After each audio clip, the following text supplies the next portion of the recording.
Hello friends, कैसे हो आप सभी का स्वागत है हमारे चैनल पे। आज हम ऑटिज्म बच्चे की रिकवरी के बारे में चर्चा करेंगे। किस प्रकार से एक माता पिता के द्वारा कुछ घर पे कुछ रूल्स को फॉलो करके अपने ऑटिज्म बच्चे में इंप्रूवमेंट कर सकते हैं, उसमें सुधार कर सकते हैं।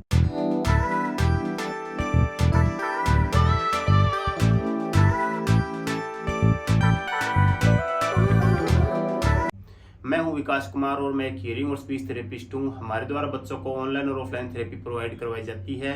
अगर आपके बच्चे में या आपके मन में कोई डाउट्स, कुछ प्रॉब्लम्स है तो आप हमसे शेयर कर सकते हो। मेरे नंबर आपको स्क्रीन पे मिल जाएंगे। तो ऑटिज्म क्या होता है, क्या क्या इसके सिम्टम्स होते हैं, क्या क्या डायग्नोसिस होती है, किस तरह की प्रिवेंशन होती है, इसका वीडियो ऑलरेडी मैं बना चुका हूँ, उसका लिंक डिस्क्रिप्शन में है, आप वहां से देख सकते हो। सबसे पहले क्या होता है, हर माता पिता के मन में कुछ डाउट्स होते हैं कि अगर उनका बच्चे में ऑटिज्म है तो वो कौन से डॉक्टर्स के पास लेके जाएं, कौन कौन से थेरेपिस्ट के पास लेके जाएं, किस प्रकार की थेरेपी घर पे लें या घर पे दे सकते हैं। तो मैं कुछ गोल्डन रूल्स को लेके आया हूं जिसको आप फॉलो करके घर पे अपने बच्चे को थेरेपी दे सकते हैं। उस रूल्स को फॉलो करके अपने बच्चे में इंप्रूवमेंट कर सकते हैं, उसमें सुधार कर सकते हो। सबसे पहले मैं पॉइंट रखूंगा वो है स्ट्रॉन्ग मेंटलिटी। स्ट्रॉन्ग मेंटलिटी मतलब मजबूत मानसिकता। एक माता पिता के अगर उनका बच्चा ऑटिज्म की श्रेणी में आ गया है तो वो उसको डॉक्टर्स के पास लेके जाते हैं या कोई थेरेपिस्ट के पास लेके जाते हैं। डॉक्टर्स क्या करता है या थेरेपिस्ट क्या करता है, सबसे पहले वो असेसमेंट करता है कि बच्चे में किस प्रकार का ऑटिज्म है। जैसे माइल्ड ऑटिज्म हो गया या मॉडरेट हो गया या सीवियर टाइप का ऑटिज्म हो गया। वो सबसे पहले असेसमेंट करेगा, उसके बाद वो बताएगा कि आपके बच्चे में क्या क्या डाउट्स है, क्या क्या प्रॉब्लम्स है। अगर मान लीजिए डॉक्टर्स या थेरेपिस्ट के द्वारा ये बोल दिया जाता है कि आपके बच्चे में सीवियर ऑटिज्म है, आपका बच्चा कुछ गंभीर हालत में है, तो आपका बच्चा ठीक नहीं हो सकता है, ये ऐसे ही रहेगा या इसका कोई इलाज नहीं है। तो अगर डॉक्टर या थेरेपिस्ट के द्वारा ये आपको बोल दिया तो एक माता पिता का हौसला टूट जाता है, वो दुखी हो जाते हैं। तो मैं ये कहूँगा कि अगर इस तरह का कुछ प्रॉब्लम्स आती है तो भी आपको हौसला अफजाई रखना है, हार नहीं माननी है। क्योंकि अगर सीवियर टाइप का ऑटिज्म है तो भी बच्चा इंप्रूवमेंट कर सकता है, बच्चा ठीक हो सकता है। कैसे हो सकता है, क्योंकि आपकी अगर मजबूत मानसिकता है, आप ये सोचोगे कि नहीं नहीं मैं मेरे बच्चे को ठीक करके रहूंगा या रहूंगी। एक डॉक्टर से थेरेपिस्ट से राय लेके आप डॉक्टर्स के थेरेपिस्ट के साथ में थेरेपी लेके और उसके एडवाइस से घर पे अगर आप थेरेपी दोगे, बच्चे को प्रॉपर टाइम स्पेंड करोगे, तो आपका बच्चा चाहे माइल्ड हो, चाहे मॉडरेट हो, चाहे सीवियर टाइप का हो, आपका बच्चा जरूर इंप्रूवमेंट करेगा। सेकंड पॉइंट मैं रखूंगा वो है एक्सेप्टेंस का। एक्सेप्टेंस होता है स्वीकार करना। एक माता पिता अगर उसके बच्चे में ऑटिज्म की श्रेणी में आ गया है तो मान लीजिए वो डॉक्टर्स के या थेरेपिस्ट के पास लेके जाते हैं, उन्होंने ये बोल दिया कि आपके बच्चे में ऑटिज्म है, तो आपको ये प्रॉपर स्वीकार करना होगा कि ठीक है हमारे बच्चे में ऑटिज्म है, हम उनकी थेरेपी स्टार्ट करेंगे।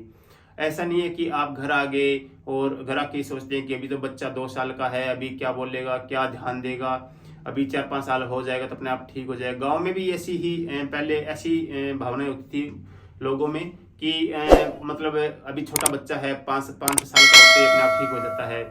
तो अगर इस तरह का कुछ प्रॉब्लम्स है तो आपको ये एक्सेप्ट करना होगा कि आपके बच्चे में ऑटिज्म है और जितना जल्दी हो सके आप थेरेपिस्ट से थेरेपी लेके या उनके एडवाइस से घर पे थेरेपी दें, ताकि आपका बच्चे में इंप्रूवमेंट जल्दी हो सके।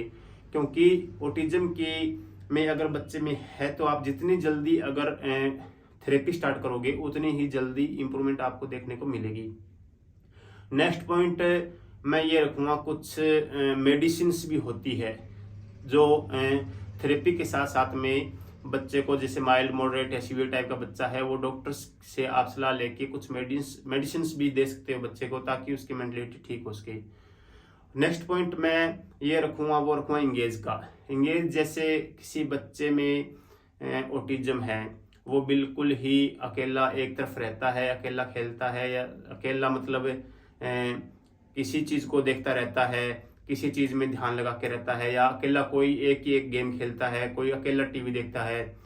तो और इससे क्या होता है कि बच्चे में ऑटिज्म बढ़ता है, वो माइल्ड से मॉडरेट, मॉडरेट से सीवियर जाता है।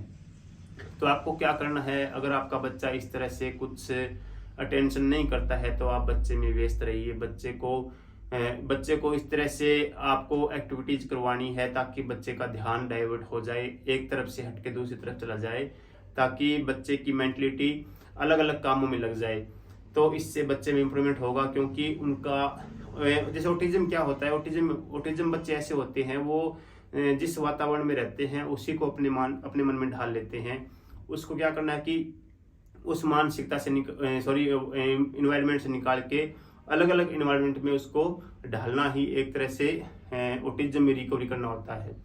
थेरेपिस्ट भी यही करते हैं, जो बच्चा जिस टाइप का है उस टाइप को उसको वहाँ से निकाल के दूसरे कामों में व्यस्त लगाते हैं, तो उसी प्रकार की थेरेपी जो है वो थेरेपिस्ट देते हैं।